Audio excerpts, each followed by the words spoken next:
2024 അവസാനിക്കുമ്പോഴേക്കും പശ്ചിമേഷ്യ സമാധാനത്തിന്റെ പാതയിൽ വരും എന്ന് കരുതിയെങ്കിൽ അത് ആശങ്കയിൽ നിർത്തിക്കൊണ്ടാണ് ഇപ്പോൾ അമേരിക്കൻ പ്രസിഡന്റ് ഡൊണാൾഡ് ട്രംപിന്റെ പ്രസ്താവന വന്നിരിക്കുന്നത്. അദ്ദേഹം പറയുന്നത് താൻ അധികാരമേൽക്കുന്ന ജനുവരി 20 മുമ്പ് ഹമാസ് ബന്ദികളെ മുഴുവൻ മോചിപ്പിച്ചില്ല എങ്കിൽ അമേരിക്കയുടെ ശക്തി എന്തെന്ന് ഹമാസ് അറിയുമെന്നും ഹമാസിനെ പിന്തുണയ്ക്കുന്നവർ അറിയുമെന്നുകൂടി ട്രംപ് പറഞ്ഞതോടുകൂടി പശ്ചിമേഷ്യ വീണ്ടും കലാപകലുഷിതമായ യുദ്ധത്തിന്റെ മുഖത്തേക്ക് തുടരുമെന്ന സൂചന തന്നെയാണ് നൽകുന്നത്. ഒപ്പം തന്നെ ഇസ്രയേലിന്റെ ഒരു വലിയ പ്രസ്താവനയും കഴിഞ്ഞ കുറച്ച് ദിവസങ്ങൾക്ക് മുമ്പ് പുറത്തു വന്നിരുന്നു.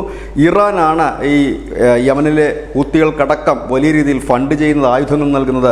അതുകൊണ്ട് തന്നെ ഇറാനെ ആക്രമിക്കണം എന്നതാണ് ഒരു തീരുമാനം ഇസ്രായേൽ സൈന്യത്തിൻ്റെ ഭാഗത്തുനിന്ന് വന്നു എന്നൊരു വാർത്ത കൂടി വരുന്നു.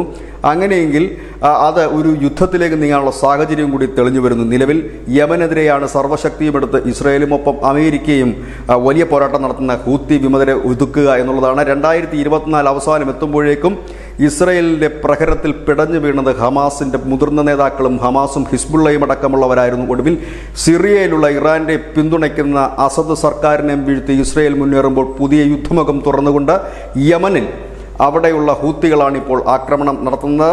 കഴിഞ്ഞ ദിവസം ബാലിസ്റ്റിക് മിസൈലുകൾ പോലും ഹൂത്തികൾ ഇസ്രയേൽ നേരെ പ്രയോഗിച്ചിരുന്നു. ഏതായാലും ഇസ്രയേൽ പറഞ്ഞത് നിങ്ങൾക്കും ഹിസ്ബുള്ളയുടെയും ഹമാസിൻ്റെയും ഗതി വരുമെന്നാണ് തന്നെയാണ്. പക്ഷേ ഈ ഒരു പ്രത്യാക്രമണത്തിന് പ്രത്യേകത കൂടിയുണ്ട്. ഇസ്രയേലിനൊപ്പം അമേരിക്കയും പ്രത്യക്ഷത്തിൽ ഹൂത്തികളെ ആക്രമിക്കുന്നുണ്ട്. ഒപ്പം തന്നെ അമേരിക്കയുടെ സഖ്യകക്ഷികളായ ബ്രിട്ടൻ അടക്കമുള്ളവർ ചെങ്കടലിൽ നങ്കൂരമിട്ടിരിക്കുന്ന പടക്കപ്പലുകളിൽ നിന്നും വലിയ രീതിയിലുള്ള ആക്രമണമാണ് ഹൂത്തികൾക്ക് നേരെ തൊടുത്ത് വിട്ടുകൊണ്ടിരിക്കുന്നത്. ന്യൂസ് ഡെസ്ക് ന്യൂസിൻ്റെ മലയാളം.